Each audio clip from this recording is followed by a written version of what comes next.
Саламатсыздарбы, биздин Чалкан медиа каналынын көрөрмандары, биздин каналга жазылып, акыркы жаңылыктарды угуңуздар.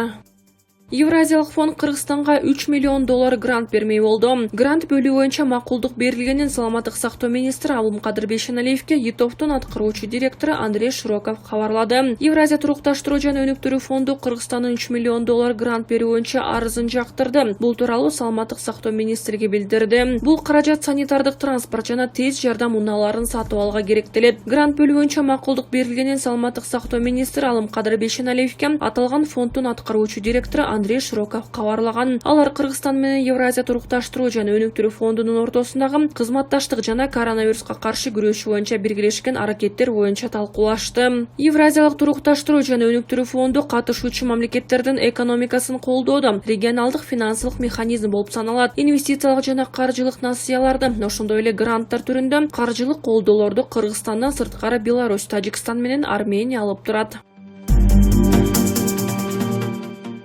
УКМК өкмөтүнүн аппарат жетекчисинин биринчи орун басары Азамат Араев камакка алынды. Кыргызстан өкмөтүнүн аппаратынын жетекчисинин биринчи орун басары рангындагы коргоо, укуктук тартип жана өзгөчө кырдаалдар бөлүм башчысы Азамат Араев кармалды. Бул тууралуу бүгүн 16 декабрда Кыргызстандын УКМКнын басма сөз кызматы билдирди. Маалыматка караганда, Кыргызстандын УКМК жана аскер прокуратурасы мекемелер аралык ыкчам тергөө тобу айрым мамлекеттик органдардын жана өкмөтүнүн аппаратынын кызмат адамдары тарабынан радио жыштыктарды сатуу боюнча келишим түзүүдө жана аларды пайдаланууга лицензияны кайра берүүдөгү коррупциялык фактылар боюнча сотко чейинки өндүрүш жүргүзүп жатат. Ошентип 15 декабрда аталган иштин алкагында Кыргыз Республикасынын жаздык процесстик кодексинин 98-беренеси негизинде Кыргызстандын өкмөтүнүн аппаратынын жетекчисинин биринчи орун басары рангындагы коргоо, укуктук тартип жана өзгөчө кырдаалдар бөлүм башчысы Азамат Араев кармалып Кыргызстандын УКМК убактылуу кармоочу жайына киргизилген. Сооронбай Жээнбеков жана анын бир тууган энеси Асылбек Жээнбеков жогорку сотко чакырылат. Бүгүн 16 декабрда жогорку сотто Ош шаардык сотунун губернаторго, премьер-министрге, өлкөнүн экс-президенти Сооронбай Жээнбековго жана спикер Асылбек Жээнбековго моралдык зыян келтирилгендиги үчүн 250 миң сом өлчөмүндө компенсация төлөп берүү жөнүндө чечимин аткарбаган үчүн 4 жыл жаза мөөнөтүн өтөп жаткан саясий туткун Ош облустук ички иштер башкармалыгынын экс-башчысы Абдилят Капаровдун доо арызын кароо башталды. Бул тууралуу Абдилят Капаровдун адвокаты Эркин Саданбеков журналисттерге билдирди. Ал жабырлануучулар Сооронбай Жээнбеков жана анын бир тууган энеси Асылбек Жээнбеков сот залына келишпегенин, муну менен сотту жана процесстин башка катышуучуларын сыйлабай жатышканын белгиледи. 2020 жылдын 5-6 октябрында Жээнбековдордун коррупциялашкан үй бүлөлүк кландык башкаруусу алмашып, өлкөдөгү саясий климат өзгөргөндөн кийин мыйзамсыз соттолгон милициянын полковниги Капаров түрмөдөн бошотулуп, сот адилеттигин калыбына келтирүү боюнча сот бийлигинин жогорку органынан кассациялык даттануу менен кайрылды, деп түшүндүрдү адвокат. Адвокат соттук коллегия жабырлануучулар сот залына келбей калгандыгына байланыштуу процессти 2021 жылдын 12 январына жылдырылган. Капаровдун аларды сотко чакыруу өтүнүчү канааттандырганын билдирди.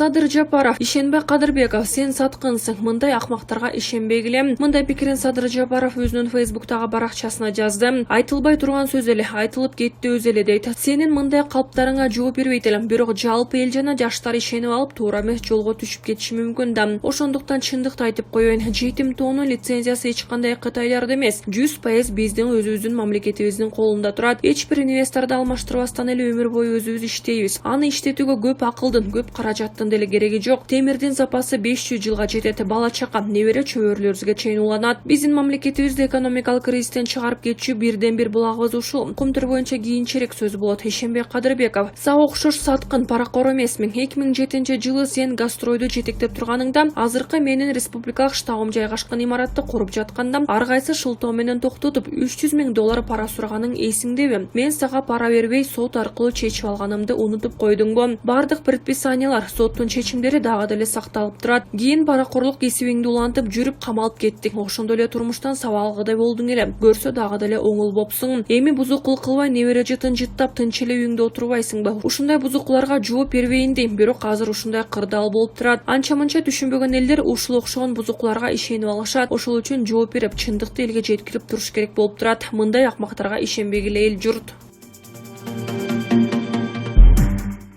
Сот Сот Равшан Жээнбековго аймактарга эркин чыгууга уруксат берген жок. Бишкектин 1-райондук соту президентке талапкер Равшан Жээнбековдун бөгөт чарасын карап, аны үй камагында калтырды. Мындай чечим 16 декабрда кабыл алынды. Адвокаттар шайлоо мыйзамдарына ылайык Жээнбеков президентке талапкер катары кол тийбестик укугунан пайдалана алат жана бардык талапкерлерге бирдей мүмкүнчүлүк берилиши керек деген негизде сотко кайрылып, бөгөт чарасын өзгөртүүнү суранышкан болчу. Жээнбеков муну азаттыкка өзү билдирип, чечимди президентке талапкердин укугун бузуу жана үгүт иштерине тоскоолдук жаратуу деп баалады. Эми талапкер Кыргызстандын аймактарына чыга турган болсо, ар бир жолу сотко келип уруксат алууга тийиш. Равшан Жээнбеков мурдагы президент Алмазбек Атамбаевди кармоо операциясындагы башаламандыкка байланышкан кой таш иши боюнча айыпталууда. Ал 2019 декабрда ИИМдин убактылуу кармоочу жайына камалып, быйыл 5-6 октябрдагы элдик толкундоодо бошотулган. Кийинчерээк сот аны үй камагына калтырды. 16 декабрда Бишкек шаардык соту дагы бир талапкер кой таш окуялары жана октябрдагы башаламандык боюнча күнөөлөнүп жаткан Курсан Асановдун бөгөтүн карап, аны өлкөнүн бардык аймактарында эркин жүрүшүнө уруксаат берген. Президентке талапкерлердин үгүт өнөктүгү 15 декабрда башталган. Бул кызмат үчүн 18 талапкер ат салышууда. Президенттик кезексиз шайлоо 10 январда өтөт.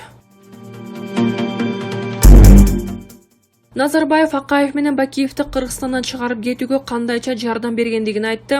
Казакстандын туңгуч президенти Нурсултан Назарбаев Кабар телеканалына берген маегинде качкын президенттер Аскар Акаев менен Курманбек Бакиевди Кыргызстандан чыгарып кетүүгө кандайча жардам бергендигин айтты. Аскар Акаевди Бишкектен Таразга тик учак менен жеткирдим. Кырдаал оор болчу. Алар ошол жерде ок чыгарышса болмок, бирок тирешүү болбошу үчүн аны алып чыктым, деди Назарбаев. Андан кийин ошол эле окуя кайталанды. Бакиев Ошто туруп тарапташтарын чогултуп, аларды куралдандырып Бишкекти көздөй жөнөөгө даяр турган. Мен Курманбек, сен эмне кылып жатасың? Эмне үчүн кан төгөсүңбү? Сен дагы президент болгоң келеби? Ушул окуядан кийин кантип иштейсиң, дедим. Назарбаевдин айтымында андан кийин ал Роза Отунбаевга телефон чалган. Отунбаева, бир нерсе кылыңыз, Курманбекти тынчтандырыңыз, дедим. Мен Курманбекке телефон аркылуу байланышып, сени Оштон алып кетейин. Андан кийин сүйлөшөсүң. Жакын жердесиң, деп аны араң көндүрдүм, деди Назарбаев. Казакстандын мурунку президенти ал учурда Вашингтондо антиядролук маселелер боюнча жыйын өтүп жаткандыгын айтты. Биз ал жерде болгонбуз. Орусиянын ошол кездеги мамлекет башчысы Медведев болгон, Обама да бар болчу. Үчөөбүз туруп шыбырап турган сүрөт бар. Бул жөн гана Кыргызстан жөнүндө болгон жарандык согуш башталат. Бакиев куралдуу отрядтар менен Бишкекти көздөй аттангысы келет. Бир нерсе кылыш керек. Мен алып чыксам, орус ракеталары мени коргоп турсун, дедим. Адилбек Жаксыбеков ал кезде коргоо министри болчу. Мен ага тапшырма берип, Курманбекти алып келүүсүн тапшырдым. Ал барып учак менен Курманбекти жакындары менен алып келди. Сени алып келбесек, мындан да көп кан төгүлмөк, эсиңден чыгарба, дедим, деди Назарбаев. Тазабек Икрамов: ошол маалда айта албай калган ошол сөз Алланын каалоосу. Ошол жаман сөздү айтырбай койгон үчүн Кудайга рахмат. Бул тууралуу депутат Тазабек Икрамов Супер ТВ каналындагы саясий коктейль берүүсүндө маек берип жатып билдирди. Аябай талкуу болду. Ар бир нерсе жөндөн жөн болбойт экен. Демек ошол маалда айта албай калган ошол сөз Алланын каалоосу болду. Ошондуктан гомосексуализм деген сөздү айта албай калганым, бул жерде эмоция калтырганым, деп билдирди саясатчы.